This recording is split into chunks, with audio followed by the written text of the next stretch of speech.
Welcome to the Conversations That Matter podcast. My name is John Harris. We have a short episode today. Some of you will like that. I know my audience is split. Half of you seem to like the long ones. Half of you like the short ones. Well, this one's for those who like the short ones. It is important, though. We're going to talk about something that's a little different, something I'm really positive about.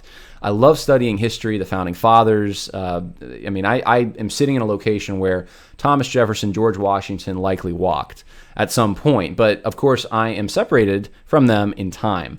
And I like to study the world they inhabited because honestly, the assumptions of that world are so different than the assumptions of today, metaphysically, ethically, especially. And one of the disintegrating problems in this country, why it's going to pot, it seems like in some ways, and why people are at each other's throats, is because we have founding documents that are not compatible. The assumptions in those documents are not compatible with the country that we are inhabiting today. And so it's helpful to understand why that is. What did the founding fathers assume about things like rights, which is what we're talking about today, and what do we assume today, and what's the difference? And not all of us assume, of course, the same thing. So navigating conversations, having communication is very important. But lately, this is why it's different. I've been doing a number of podcasts on different ministries and people and bringing logical principles, biblical principles to bear on their ministries, looking at those ministries and trying to ask hard questions about them. And I'll be honest with you, I don't always like doing that. In fact, I almost never do. I don't think Jesus or Paul got up in the morning either. Like, I think of Paul. Did he get up and say, man, I just can't wait. I'm going to really slam those Corinthians. I'm going to correct them. No, I don't think so. You don't get that in that tone in his letter. And of course, if you did, I think it would be a pride. If there was some kind of an assertion that I'm so superior and you're messing up. And I want to stay away from that, to be honest with you. I don't want to ever enjoy that kind of thing. And I don't enjoy it. That's why I really go out of my way to try to, if I can, read with giving the benefit of the doubt. I try, and I'm not saying I always hit the mark, but that is what I endeavor to do. Even with like Jonathan Lehman recently, I do try to say, look, Lehman had some good things. Nine Marks had some really good things on ecclesiology, but their political stuff is just not good. And so I endeavor to do that, but I don't always enjoy doing it. I really don't. And I want to say that because I think I saw a few comments from some people, I think one or two people who just seem to almost indicate that I get some kind of a buzz out of this. I really like just critiquing, and I don't always like doing that, but it is necessary at times. I think it was necessary for Paul to correct the Corinthians, and I think it's necessary to do correction. And especially when other people aren't doing that, when I don't see it as much, or there's an area. I mean, I get emails all the time from people or text messages. John, can you look at this ministry? Look at these people. Can you give me information? And a lot of the times, if I end up doing it, I have to do it from scratch because there isn't anything else out there.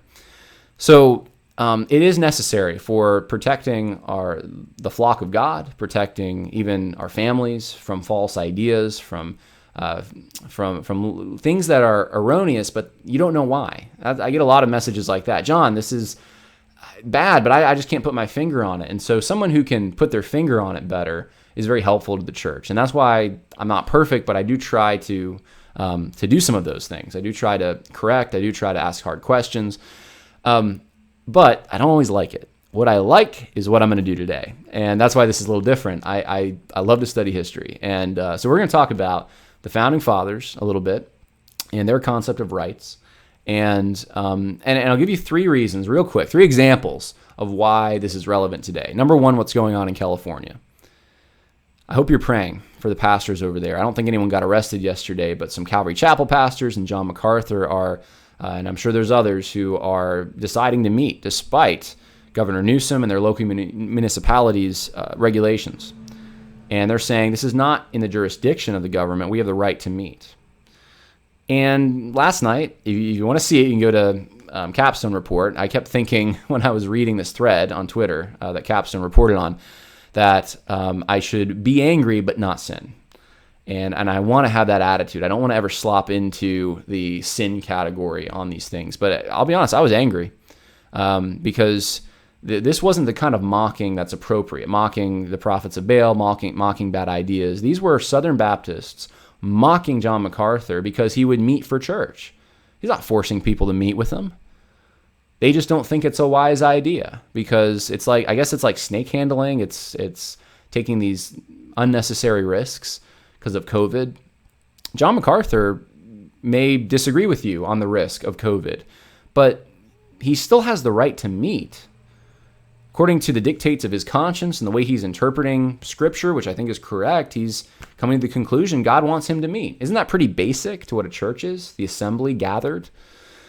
But there's some people out there in the evangelical industrial complex that want to really mock that and demean John MacArthur. And that's sad to me. That's super sad to see that. And hopefully that's the attitude we have. We should pray for people like that their influence would not, they would not lead sheep astray and that they would repent. But the reason there's this disagreement is because there's a different concept of rights.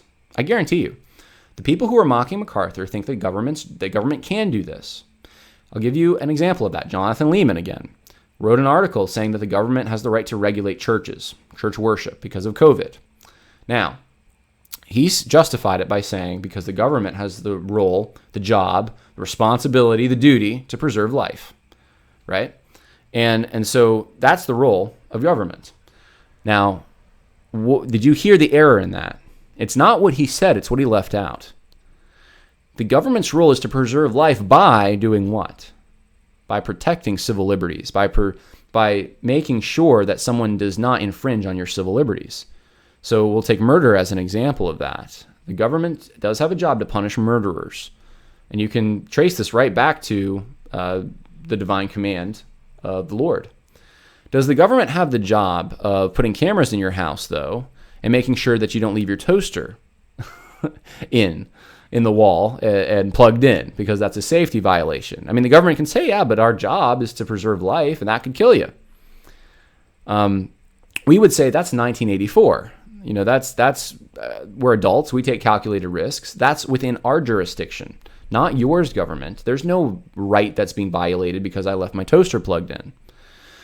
And it's the same goes for seatbelts and other things. You see over time, the government has taken more and more of this control, and now we're being told that healthcare is a right. Healthcare is not a right. Not according to what the founding fathers would have thought, and not according to what the biblical principles are. The government does not have the job of making sure that everyone has equal access and equal quality of healthcare. That's an egalitarian assumption. It's really, honestly, a lot of these guys are tracing themselves back to some kind of a Marxist thinking, a collectivism of some kind, and they're flipping rights on their heads. And FDR, I probably did this more than anyone else, but instead of the Bill of Rights being a negative list of liberties that the government is not allowed to infringe upon your rights, now it's the government's job to ensure your rights. So to ensure things like freedom from fear, freedom from want. So the government's job is to make sure that you don't go hungry and these kinds of things. And so that may sound really good, but is that biblically? I want to challenge you guys. Is that biblically what the role of government is? Government bears the sword. That's the job of government. To do what? To punish evil. Punish evil. To secure rights. So, I mean, this goes back to the beginnings. It goes back to eye for an eye, tooth for a tooth. Lex talionis. This goes back to the case law of the Old Testament, and we take those principles and we apply those, and so without getting into everything, because I don't have time, that the founding fathers believed about biblical law and all these things, just suffice it to say, the Bible was the most commonly used book during the Constitutional Convention. Quoted by the founders in their political debates. They used the Bible all the time, sometimes for purposes of illustration, because that was the lingua franca at the time. But even when they weren't quoting the Bible, oftentimes the political philosophers that they liked to quote were also were heavily drawing on biblical principles. And so even John Locke, I mean, you can't really escape that. William Blackstone, I mean, these guys, Montesquieu, there were biblical principles at play in their political philosophy. And so the founding fathers were very influenced by this. And it's not the kind of influence that you would, I think in a secular society today, we just think that there would be Bible quotations all over the place. And there aren't necessarily, not with references. They just were so familiar with the Bible, they would just quote it without the references, oftentimes. It would just be, they take a phrase from the Bible and quote it, but they all were kind of on the same page. And they understood this was the world they lived in. It was very influenced by Christianity. If you don't understand that, you won't understand the founding fathers. So all that to say, I disagree with Jonathan Leeman. I don't think that's the role of government. That is a blank check to give to government if you say their only purpose is to preserve life. You get all the socialist programs. You get the nanny state. Government will justify anything they do on preservation of life, elongation of life, better quality of life, etc. That is not good, because that there is no borders. There's no boundary other than, I guess, some arbitrary thing you come up with, but not rooted in something transcendent. One other example of why this is important. I remember years ago, I had heard a preacher who I consider to be conservative theologically, but opened up the sermon with Declaration of Independence, all men created equal, endowed with inalienable rights, and then went off to talk about how the sexual revolution, people claim their rights and how horrible this was, and kind of mixed concepts of rights, and that we shouldn't be about our rights. We shouldn't be so concerned with those things. That's not a Christian understanding. Christians give up their rights. Jesus gave up his rights. The problem with this line of thinking is that wouldn't be what Jefferson was thinking. That wasn't his concept of rights. In fact, the reason you don't want to give up your rights, your actual rights, is for the protection of other people. If you give them up, you're setting a precedent to give them up for others. And don't think that someone like John MacArthur doesn't have that going through his head. When he takes a stand, it's not just him taking a stand. He's defending the institution of the church in the United States of America, and specifically in California and Los Angeles. It's bigger than that. Defending rights is defending principles that ought not to be infringed. So I want us to understand. Let's do it. Let's start. We are going to talk about the Declaration of Independence first. And I'm going to read for you some familiar lines, and then I'm going to talk about what is the Declaration of Independence. Thomas Jefferson obviously wrote it, and he said, "We hold these truths to be self-evident in the preamble that all men are created equal. They are endowed by the Creator with certain unalienable rights, and among these are life, liberty, and the pursuit of happiness. That to secure these rights, governments are instituted among men, deriving their powers from the consent of the governed. Whenever any form of government becomes destructive of these ends, it is the right of the people to alter or abolish, and institute new government, laying its foundation on such principles, and organizing its powers in such form as to them shall seem most likely to affect their safety and happiness."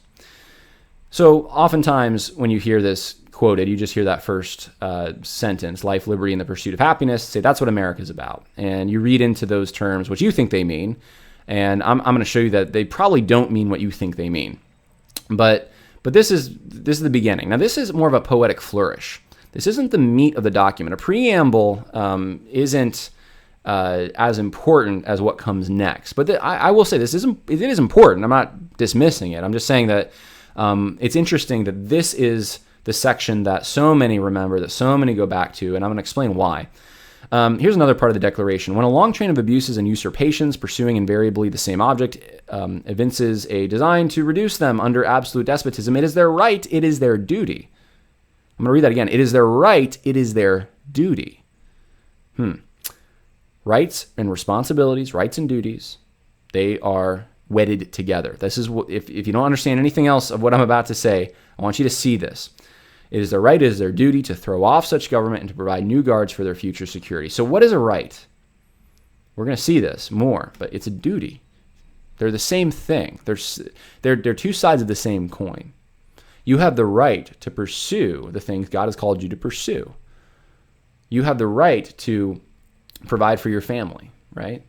Pursuit of happiness is what that would be. You have the right to defend yourself. That's why we have a Second Amendment. Look at the Bill of Rights. What are rights? There are things that the government can't infringe on these things, because these are things that you have the duty to accomplish yourself. It's your responsibility to be a man of good character and to love others. Government can't force you to love anyone. Let's look at some other quotes. I'll explain this more. Basis for natural rights. The evidence of this natural right, like that of our right to life, liberty, and use of our faculties, the pursuit of happiness.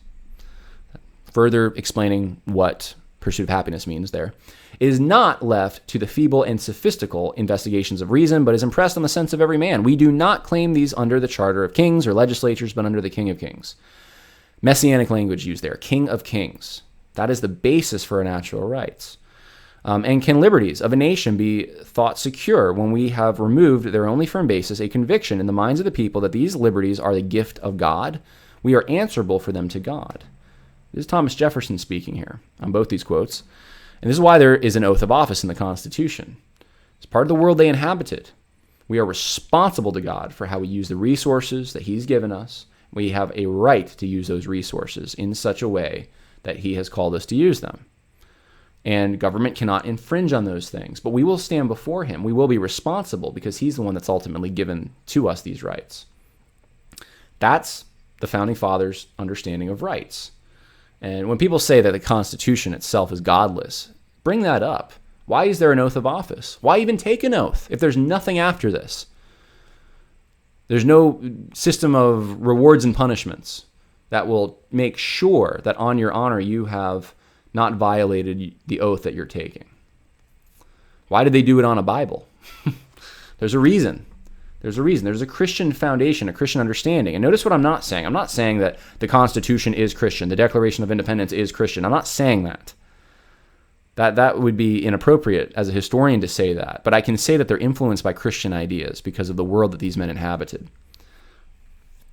What does pursuit of happiness mean then? Does God wants you to be happy, right? And this might be one of the reasons that we've lost an understanding of rights, because we've also modified our understanding of God. If God just wants you to be happy, he's just so upset about inequities and how you're just not doing as well as other people in other demographics, and this is who God is, then we're going to have a different understanding of happiness, and we're going to take that understanding to founding documents. Let me give you some contemporary examples of pursuit of happiness being used, or what it would mean. 1774, the Declaration and Resolves of the First Continental Congress. That the inhabitants of the English colonies in North America, by the immutable laws of nature, the principles of the English Constitution, and the several charters or compacts have the following rights. That they are entitled to life, liberty, and property, and that they have never ceded to any sovereign power whatever a right to dispose of either without their consent.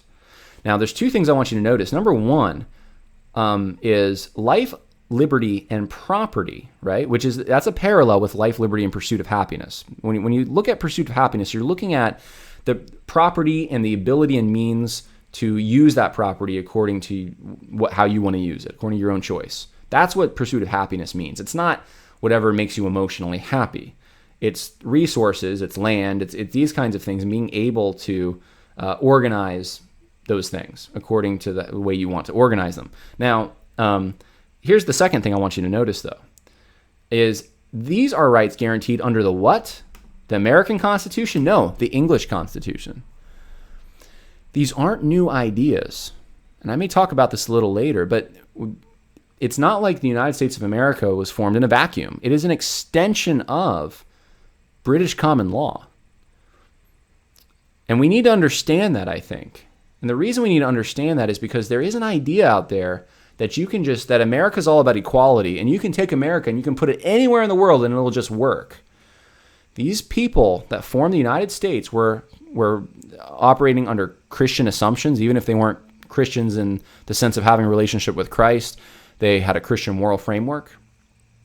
And they were also part of a similar culture, even though there was some diversity in the 13 colonies. You can reach George Washington's first his farewell address, rather, and he talks about this. But they have the same language, same culture, same religion in general. And those are the things that allowed and created the founding documents, the system that was in place at that time.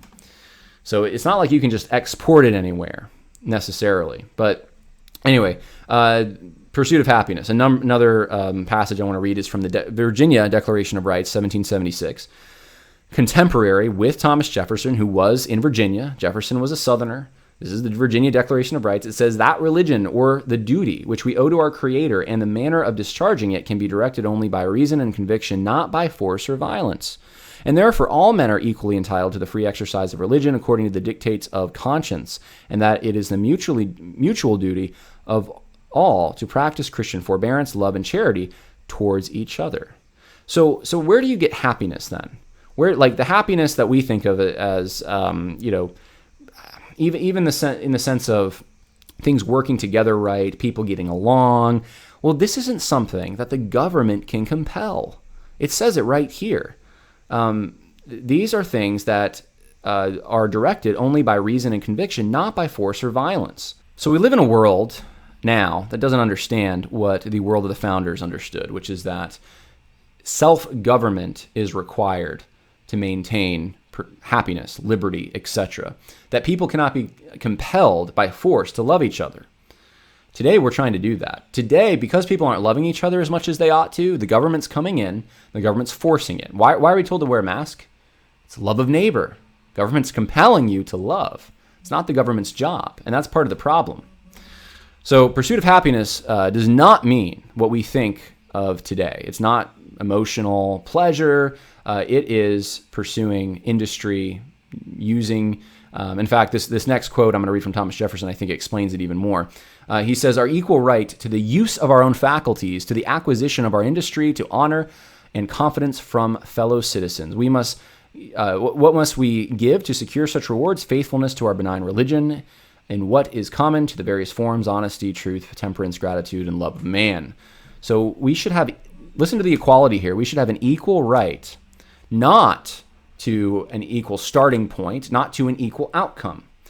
Our equality, according to Jefferson, in this particular passage, comes from the use of our own faculties. We shouldn't have anyone tell us what to do with our stuff. In other words, we should not have anyone steal from us, murder. I would say even probably some forms of taxation would fall into this category. I think an income tax would be in violation of what Thomas Jefferson's talking about here. So their concept of rights, much different. Thomas Jefferson also said this: no man has a natural right to commit aggression on the equal rights of another. This is all from which the laws ought to restrain him. Every man is under the natural duty of contributing to the necessities of the society, and this is all the law should enforce on him. So what is he saying here? He's saying that no man, so no government should infringe on your rights. No man should infringe on your rights either. To do what you want to do with your stuff, to live your life as you see fit, all right, in general. So this is where the government can compel force, when you are infringing on someone else's rights. All right, you don't have a right to do that. So there are lines, and Thomas Jefferson is giving us some of these lines. But rights and responsibilities go together. Again, that is the point. You have a right because you have responsibilities to do certain things. Your responsibility to use, to invest your faculties, to have an outcome that is preferable. You do not have a right to steal from someone else. And so that's because you're taking away something that is their responsibility to manage that piece of property or whatever you stole from them. And so rights and responsibility are kind of tethered together. And you'll see this with some of the other founders. George Washington, the consideration that human happiness and moral duty are inseparably connected will always continue to prompt me to promote the progress of the former by inculcating the practice of the latter. Founding fathers thought that religion was important because it guaranteed moral duty, guaranteed virtue. And again, happiness. Look what happiness is used here again. And that's how you get happiness. So these things are inseparably connected. There's no taking happiness and putting it over here and saying you can do whatever you want with your body and you don't have any responsibility to anyone else. That's not what happiness is. Not according to George Washington. So much for the modern understanding of what rights are. Rights are connected to responsibilities, to duties. You have a moral duty. And human happiness go hand in hand. So different than the way we think today. Here's some quotes from John Adams. Human passions, unbridled by morality and religion, would break the strongest cords of our constitutions as a whale goes through a net. So human passions, unbridled by morality and religion. We need morality and religion. That's what John Adams is saying. And again, he follows it up here. This is another quote. Our Constitution was made only for a moral and religious people. It is wholly inadequate to the government of any other. You think the Constitution's breaking down today because of this? The Bill of Rights? Those rights that are guaranteed in the Constitution only work in a country which takes responsibility seriously. And religion is that force that compels us to take responsibility seriously because it brings upon us an outside duty, not coming from the government. When religion breaks down, so does freedom. We're watching it, guys. We're watching it happen. And I will say this. We're watching it happen in the church. That's the sad part of all this. Benjamin Franklin, I believe there is one supreme, most perfect being. I believe he is pleased and delights in the happiness of those he has created. And since without virtue, man can have no happiness in this world, I firmly believe he delights to see me virtuous. He is pleased and delights in happiness, right? There's that word again, the happiness of those he has created. But without virtue, you cannot have happiness. Don't tell me you're happy when you're sleeping around, when you're sinning against God, and you have a right to do that. It's not, don't import the Declaration of Independence and say that you have a right to do it because you have a right to pursue happiness. No, you don't. You don't have that right. Rights and responsibilities go together. George Mason, happiness and prosperity are now within our reach, but to attain and preserve them must depend upon our own wisdom and virtue. Virtue again, wisdom and virtue. You want happiness, you want prosperity, that's what you need. That no free government or the blessing of liberty can be preserved to any people but by a firm adherence to justice, moderation, temperance, frugality, and virtue, and by a frequent reoccurrence to fundamental principles. You're not going to have liberty, you're not going to have freedom if you don't have these other necessary ingredients. Here's the point. The Founding Fathers understood rights and responsibilities to be two sides of the same coin. You don't have a right to do something if you don't have a responsibility to do that thing. And the government is not to infringe on those things, on those rights that you have, because they would be taking you away from responsibilities that have been given to you, not to government, but to you. It's a jurisdictional question. So it's not the government's job to compel you to go worship. It's your right to go worship. It's not the government's job, and when I say compel, I mean force. It's not the government's job to force you to protect your family, right? That's your job. If there's a domestic or foreign threat, though, that threatens a whole entire community, a lot of the founders believed that was your duty to protect the community that was guaranteeing your rights.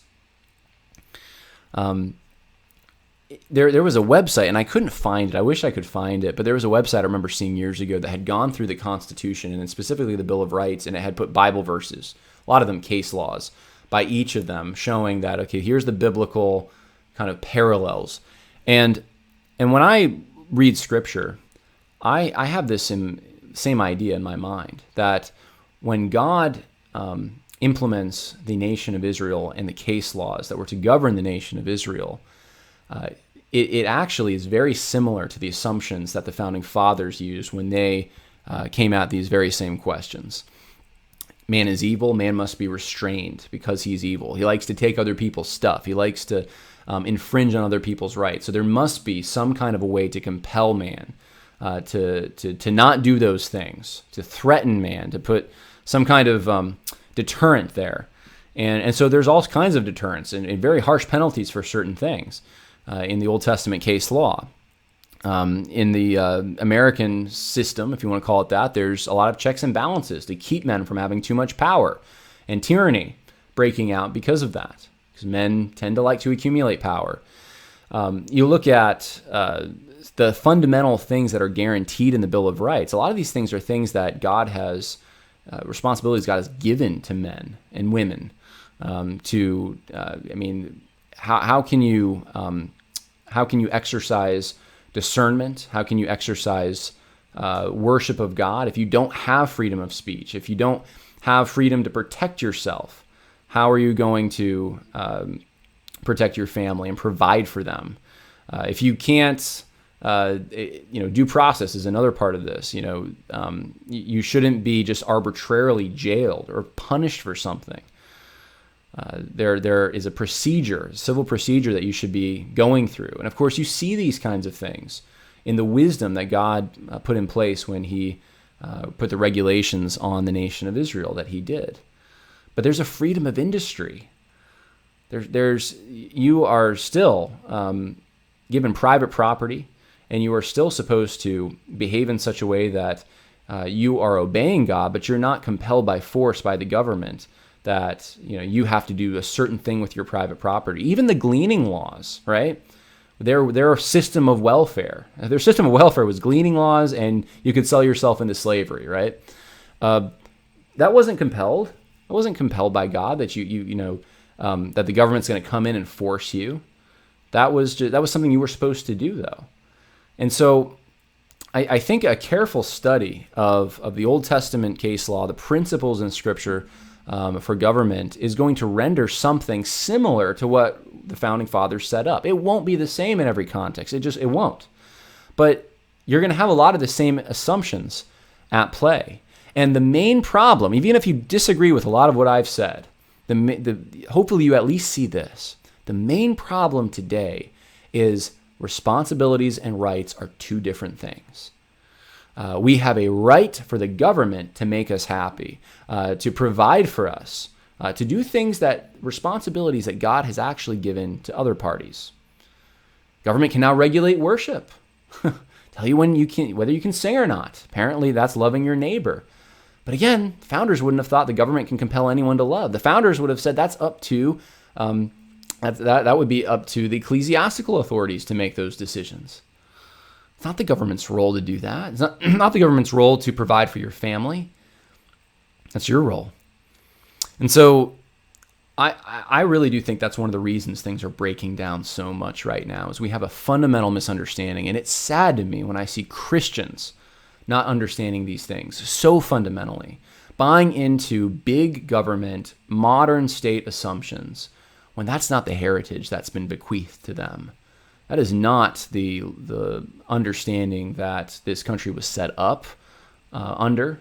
It's not the understanding that they would have gleaned from a careful biblical examination of these topics. But it is the understanding that they have today, and they got it from somewhere else. And so I want you to just be aware of that. When you're watching some of these debates, and there's going to be more as we move forward, think with me about rights and responsibilities, and whether or not those two things are tethered together. And when someone is demanding their rights, are they talking about a right to do something that they are responsible before God to do? That's the question you should be asking. Or are they talking about something else? Is it a right to violate someone else's rights? We're seeing a lot of that today. We have a right to an abortion. That's a right to violate someone else's rights. We have a right to someone else's money because, well, they were born into a more rich family than I was born into, and it's not fair. Well, that's a right to violate someone else's rights. Founding Fathers would have said that's absurd. That's not equality, but we call it equality. Everything is turned on its head. Good is evil, evil is good. So anyway, that was more conceptual. I hope you didn't get lost in some of the abstractions there, but it's important that we understand some of these things, and I'll try to put some resources if you just want to understand the Founding Fathers better. I'm going to put some resources in the info section on this video, and you can go check that out. So anyway, hope you enjoyed it. God bless. Have a good day.